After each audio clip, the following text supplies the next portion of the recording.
Hello, dear students. Assalamu alaikum and a very good morning to you all. Hope you all are safe and sound by the mercy of the Almighty. And you know that we are passing through a very tough time in this pandemic, and hope that you all are maintaining the health rules and staying at home. And we also hope that you are continuing your studies. So, once again, I welcome you all to my today's English class. You know that in our last class, we were talking about English grammar, basic English grammar. And today we'll also talk about another topic of basic English grammar. This is about simple, complex, and compound sentences. You know that this idea, your, um, this sentence formation, sentence classification idea is very core to your understanding English sentences and English grammar. And this will help you to vary your sentences in your paragraphs. If you write all the simple sentences in your paragraph or in your email, this will look clumsy and it will not make a good impression to your examiner. So you must vary your sentences. That means you should use a variety of sentences in your writing. Not that you will always use the simple sentence or compound sentence, but you will make a well combination of these three types of sentences in your writing. Whatever you write, you make vary your sentences, and it will carry good marks for you. So let's start our today's class on sentence classification. According to formation of sentences, the sentence can be divided into three categories. These are simple, complex, and compound sentences. Here you see the three types of sentences: simple, compound, and complex. So let's first see what is a simple sentence. A simple sentence has one clause. That means one complete sentence. A simple sentence has one complete sentence, and it must have only one clause. On the other hand, a compound sentence is a combination of two independent or principal clauses. And a complex sentence, in a complex sentence, you will see one clause is dependent on another clause. That means in a complex sentence, there is one independent clause and one dependent clause.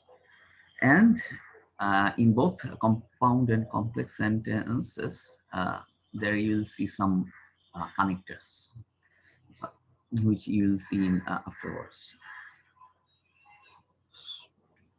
So here are some examples of simple sentences. So in my class, I have found that my students are very much weak in this sentence classification. They're reading these simple sentences frequently in their text, but they cannot identify whether it is simple, complex, or compound. So I think that you should pay very close attention to this class so that you can identify the pattern of sentence you're reading in your books or you're writing in your exam. So simple sentences, here you see the examples. Tipu Sultan fought bravely.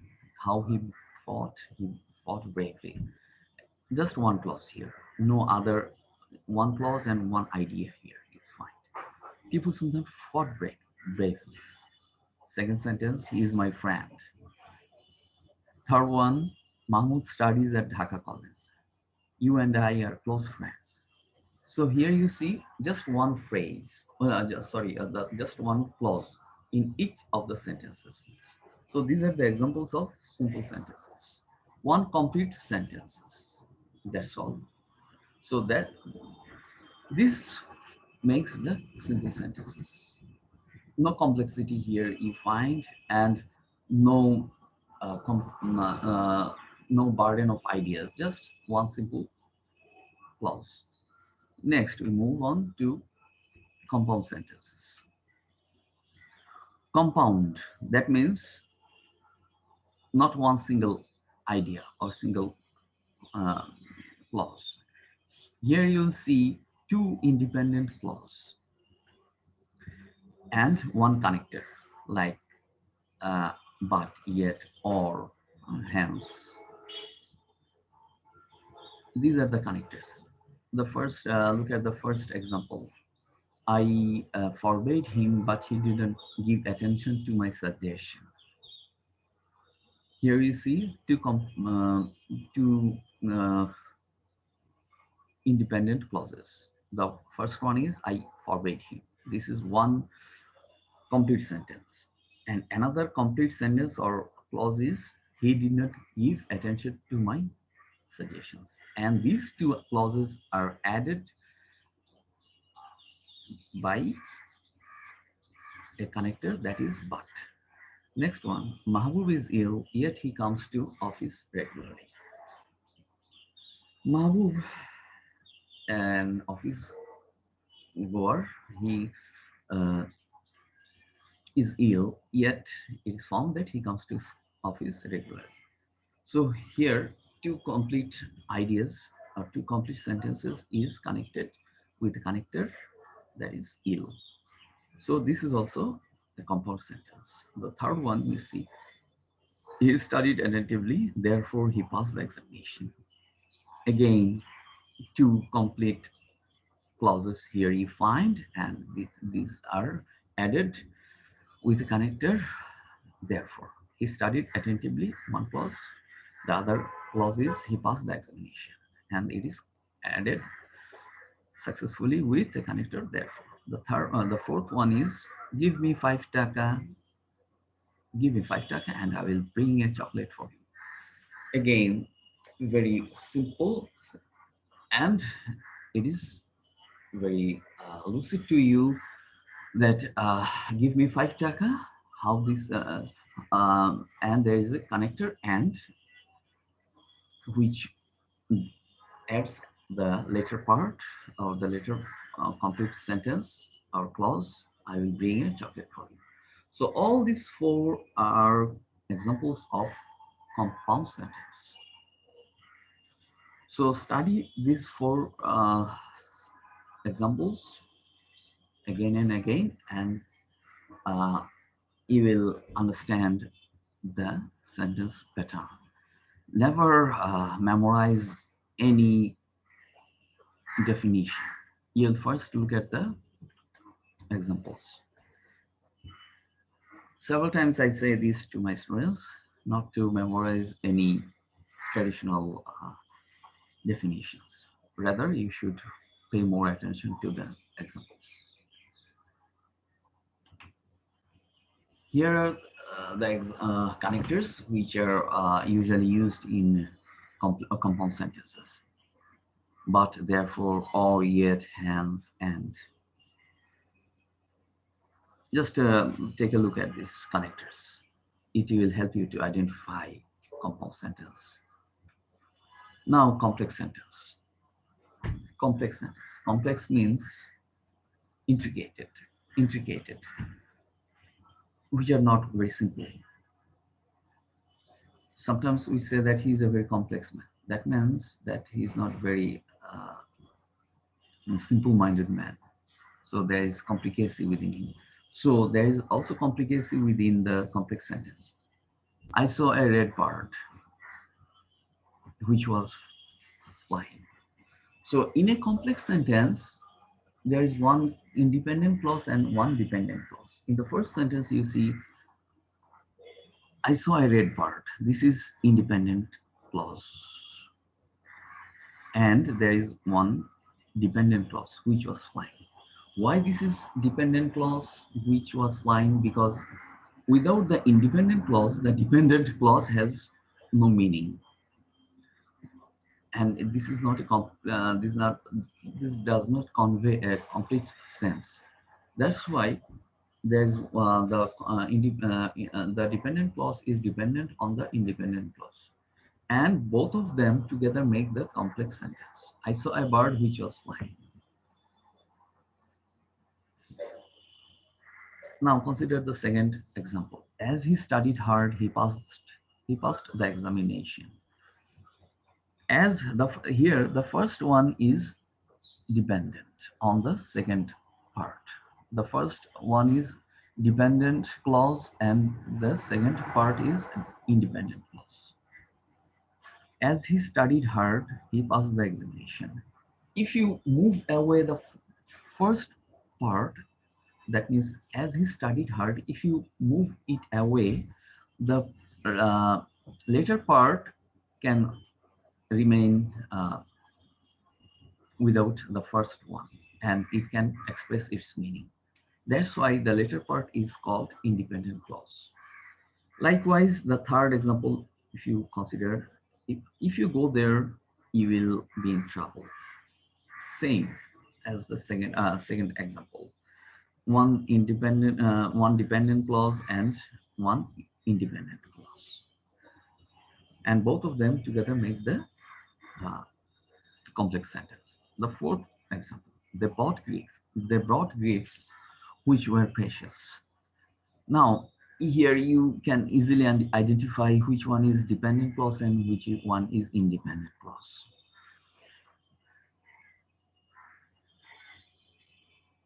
The same way you can consider the last example. Though he tried, he failed. He failed. This is called a complete sentences. But the earlier, the part, the though he tried, this is independent. This is dependent on the later part. So this is dependent clause, and both of them together uh, form the complex sentence. So I think you have got the basic differences between simple, complex, and compound sentences. So study these examples again and again and try to get the basic differences, the basic sentence structures, uh, and you will by you will be able to make more sentences by your own. So the moment you internalize the structures of these three types of sentences, then you can make sentences by your own, and you can also enrich your paragraphs by using these three types of sentences. So don't use always the simple sentences in your paragraphs or in your any types of composition. Rather, make a wise use of variety of sentences, and it will create a good impression on your examiner. So we move on to the next slide. These are the connectors usually used in complex sentences. So study these connectors well and put note these things in your khata so that you can revise these things at home. And you need to study frequently these things at home and practice more on these sentences. The more you practice, the more competent you become.